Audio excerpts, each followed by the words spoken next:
Di sini saya akan menjelaskan 10 fungsi perangkat keras beserta kelebihan dan kekurangan. Yang pertama, motherboard. Motherboard adalah papan sirkuit yang mengembangkan komponen di komputer seperti RAM, hard disk, dan prosesor. Motherboard memiliki kelebihan seperti harga lebih murah, tidak perlu repot memasang, dan ada hardware yang terintegrasi. Ada juga kekurangan dari motherboard, yaitu mengandalkan RAM, jadi hardware yang kita pakai akan mengambil memori dari RAM. Yang kedua, RAM atau Random Access Memory, berfungsi untuk menyimpan semua instruksi dari prosesor. Kekurangan dari RAM yaitu penyimpanan instruksi atau datanya bersifat sementara sehingga akan hilang ketika komputer mati, dan kapasitas RAM yang rendah dapat membuat komputer jadi lambat menjalankan instruksi. Dan kelebihan dari RAM, meskipun ukurannya kecil namun dapat menampung data yang sangat besar jika kapasitasnya besar dan membuat penyimpanan data sehingga tidak memerlukan banyak tempat. Yang ketiga, CPU atau prosesor, berfungsi sebagai otak komputer yang memproses data yang dimasukkan sehingga dapat menghasilkan output. Ada dua jenis prosesor, yaitu Intel dan AMD. Kekurangan dan kelebihannya, prosesor Intel memiliki tampilan yang bagus dan lebih cepat, sementara ARM belum bisa memberikan tampilan yang bagus. Intel mampu mengatur suhu komputer ketika bekerja, sedangkan AMD masih memiliki batasan. Intel belum mampu menampilkan kualitas audio yang bagus, sedangkan AMD jauh lebih bagus. Harganya pun AMD lebih murah daripada Intel. Yang keempat, monitor. Monitor berfungsi menampilkan hasil pengolahan data dalam bentuk grafis. Kelebihan dan kekurangan monitor, tipe CRT memiliki tampilan warna yang sangat baik. Harganya pun lebih murah dari monitor LCD atau plasma, tetapi memiliki ukuran yang berat dan bodi besar dibanding LCD. Yang kelima, hard disk. Hard disk berfungsi menyimpan data seperti dokumen, musik, gambar, dan video secara permanen. Kelebihan dan kekurangan hard disk, harga murah atau internal, sebaliknya eksternal. Lebih cepat mengolah data dibandingkan dengan hard disk eksternal, tidak mudah rusak dan lebih tahan terhadap virus. Kekurangan, tidak dapat dibawa kemana-mana kecuali hard disk eksternal dan kapasitasnya cenderung kecil dibanding hard disk eksternal. Yang keenam, power supply. Power supply berfungsi sebagai penyuplai daya ke komponen komputer seperti prosesor, motherboard, dan VGA. Kekurangan, tidak dapat menyimpan arus listrik. Jika PCU tidak bekerja dengan baik, maka komputer menjadi kurang stabil, bahkan rusak. Kelebihannya, menstabilkan arus listrik yang ada di dalam komputer dan mencegah terjadinya arus listrik yang tersangkut yang menyebabkan kerusakan di komponen komputer. Yang ketujuh, VGA. Untuk mengolah dan menerjemahkan data grafis ke layar monitor. Kelebihan dari VGA, dapat melakukan pekerjaan renderingnya dengan kapasitas berat dan tidak memerlukan atau memakan memori utama komputer. Kekurangan VGA memiliki kekurangan terhadap komputer yang akan memperlambat karena terjadi pemotongan memori RAM pada komputer. Yang kedelapan, heatsink. Berfungsi menampilkan mengendalikan panas pasif yang menyerap panas yang dipancarkan atau hasilkan oleh komponen elektronik. Kelebihan heatsink: desainnya sederhana dan mudah. Kekurangan dari heatsink: kurang maksimal dalam pendinginan. Yang kedelapan, speaker. Speaker berfungsi untuk mengubah gelombang listrik dari perangkat penguat suara menjadi gelombang getaran yang akan mengeluarkan suara. Kelebihan speaker: menyampaikan informasi dengan jelas tanpa ada halangan. Kekurangan dari speaker: terlalu berisik. Yang ke-10, keyboard. Keyboard berfungsi karena berisi susunan huruf, angka, dan fungsi kontrol lainnya. Kelebihannya: tombol empuk. Kekurangan: mudah rusak. Selanjutnya saya akan membuat jaringan simulasi LAN dan WAN.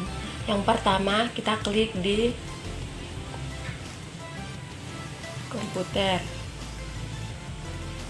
lalu kita pilih generik, lalu kita klik di sini, terus kita pilih komputer, lalu kita pilih switch, kita pilih yang ini, klik di sini, lalu kita pilih lagi satu switch, kita klik di sini.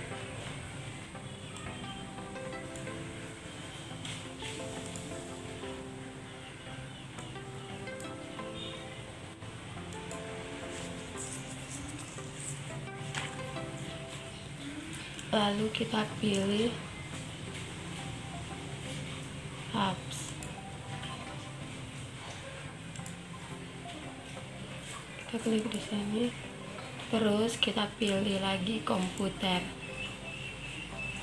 kita klik pada komputer generik.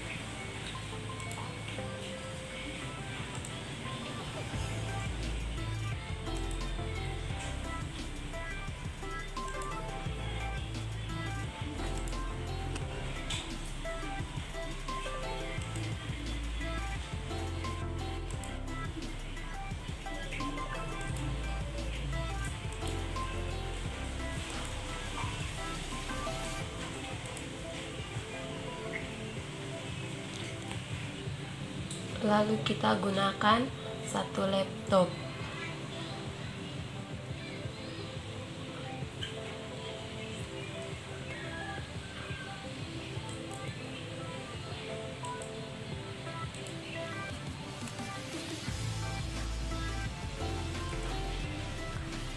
Terus kita gunakan kabel yang ini.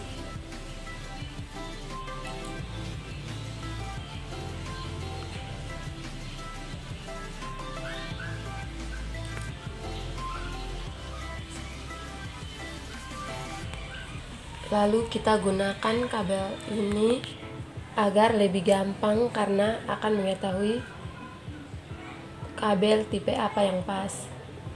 Kita klik di sini.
Ya, semuanya sudah berwarna hijau. Kemudian kita klik di server. Kita pilih desktop. Terus IP configuration. Kita klik di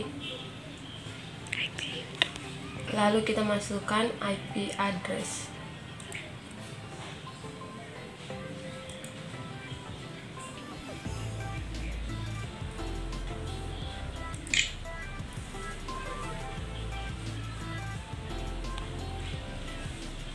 Masukkan angka 192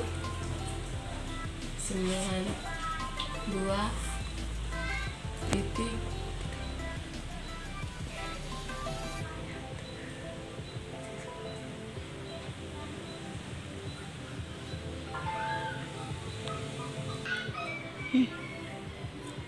lalu kita masukkan angka 192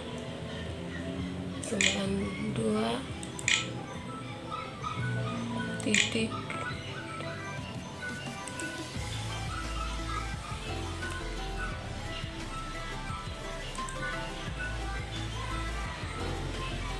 168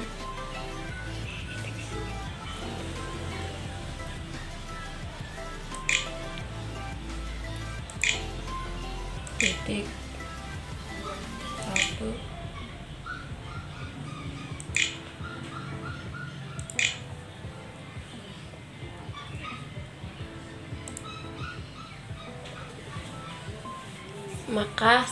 maka akan muncul secara otomatis. Lalu kita klik close.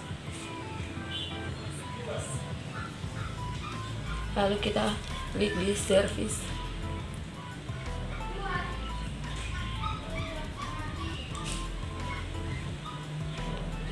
Lalu kita pilih DHCP, terus kita pilih on.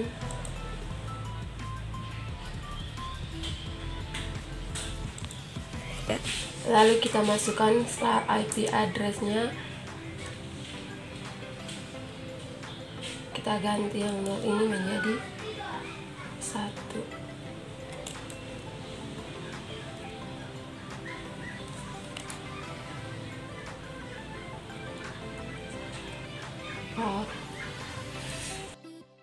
Lalu kita ganti 0 dengan 2.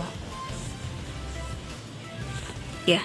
Lalu kita masukkan angka di default gateway 19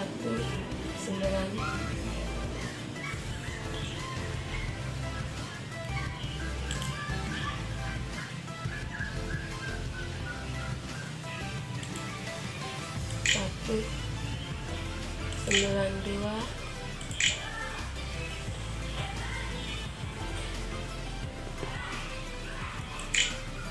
titik 168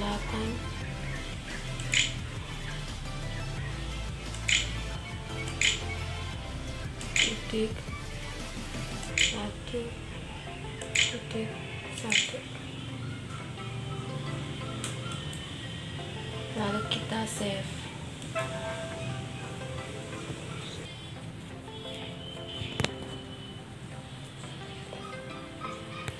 Lalu kita close.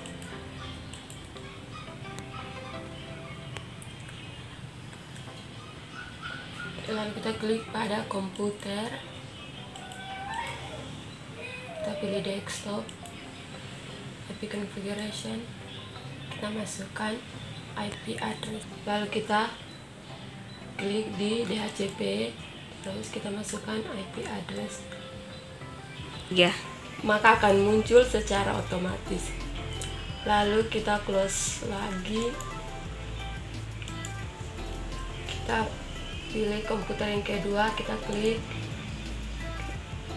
kita pilih desktop, IP configuration, kita klik di DHCP, maka akan muncul secara otomatis.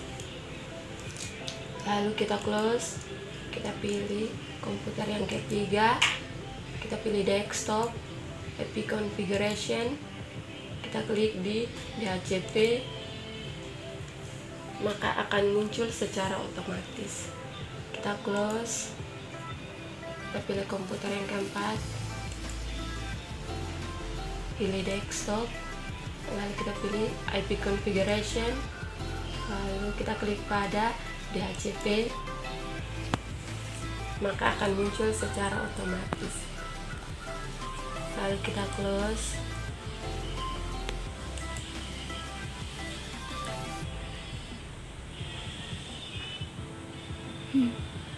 Lalu kita klik pada komputer yang ini, klik di desktop, IP configuration,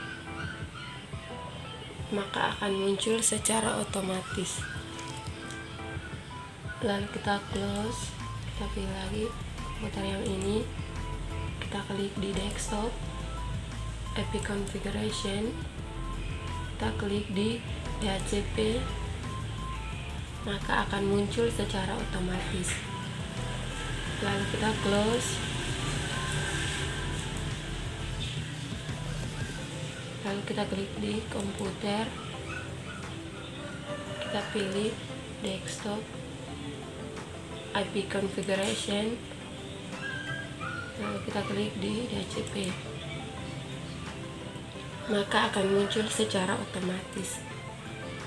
Lalu kita klik di close. Lalu kita coba untuk mengirim paket ke komputer. Kita klik di sini, klik di komputer yang ini, kita bawa ke komputer yang keempat,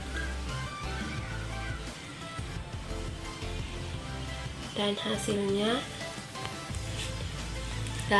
hasilnya successful. Ya. Lalu kita mensimulasikan, kita klik di belakangnya real time,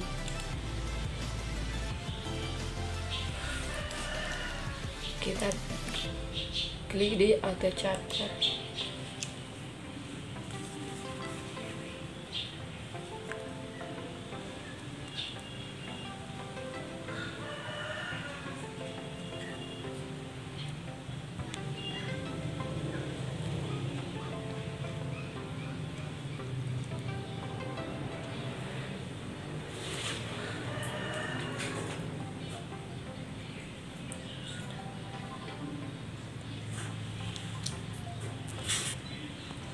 dan hasilnya sudah successful.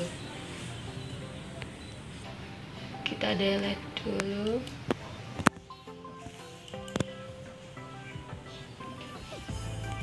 Lalu kita coba mengirim paket ke komputer yang tersambung di switch, ke komputer yang tersambung di hub.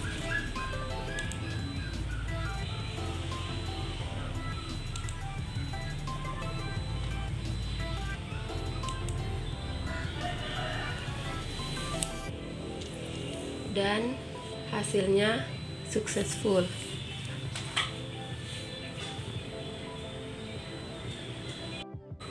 Lalu kita mensimulasikan, kita klik di belakangnya real time, kita pilih auto chapter,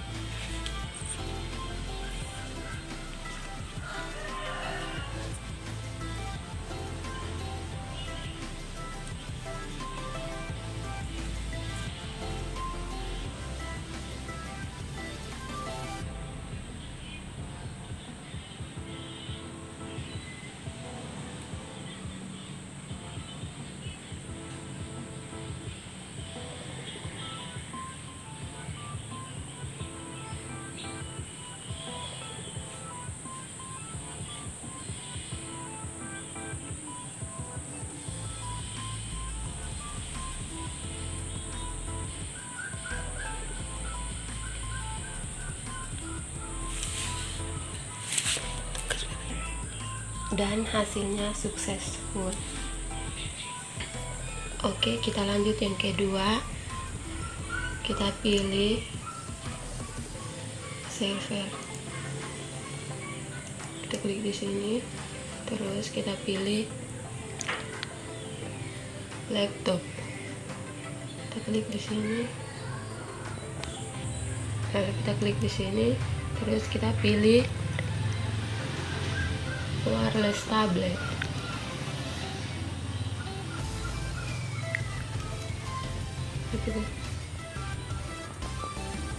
Terus kita pilih lagi smart device. Kita klik di sini. Kita klik di sini. Terus kita pilih wireless.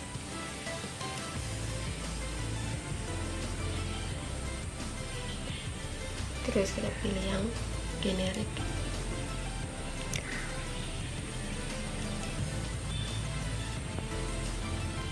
Lalu kita konfigurasikan kabel. Kita pilih kabel yang ini. Kita klik di sini.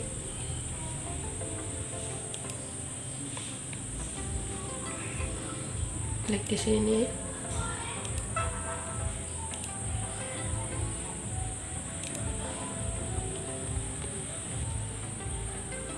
Lalu kita klik di server. Kita pilih desktop, IP configuration. Lalu kita pilih, kita tulis IP, masukkan IP address-nya.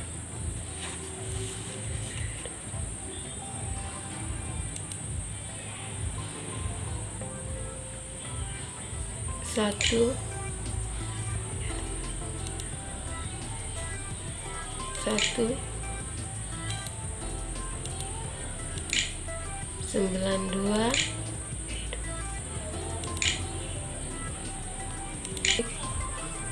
168 titik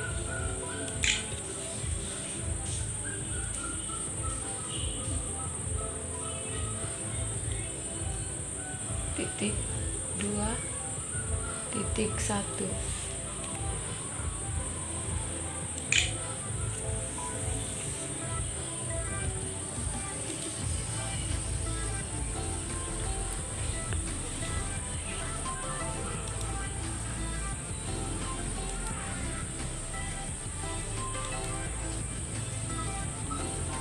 Lalu kita klik di service, kita pilih DHCP, terus kita pilih on, lalu kita ganti 0 di 2, terus kita masukkan default gateway, masukkan 192 titik. Kok bukan masuk di papan? Default gateway. Kita ketik 192 titik 1 68 titik 2 titik 2 1.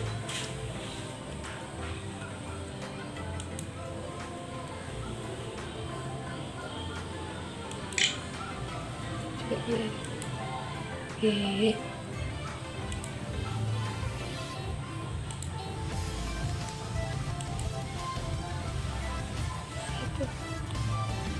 Lalu kita save.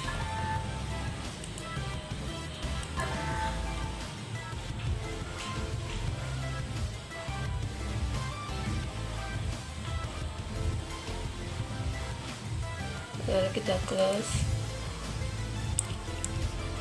Kita klik di laptop, kita pilih desktop,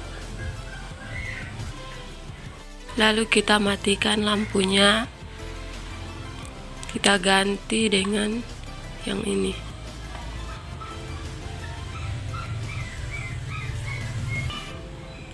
Lalu kita gunakan yang ini, kita klik di sini.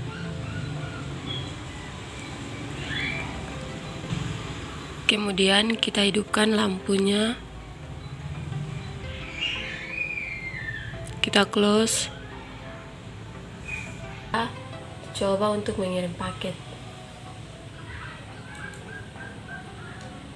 dari laptop ke smartphone. Successful. Lalu kita mensimulasikan. Kita klik di belakangnya real time, terus kita klik di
dan hasilnya successful.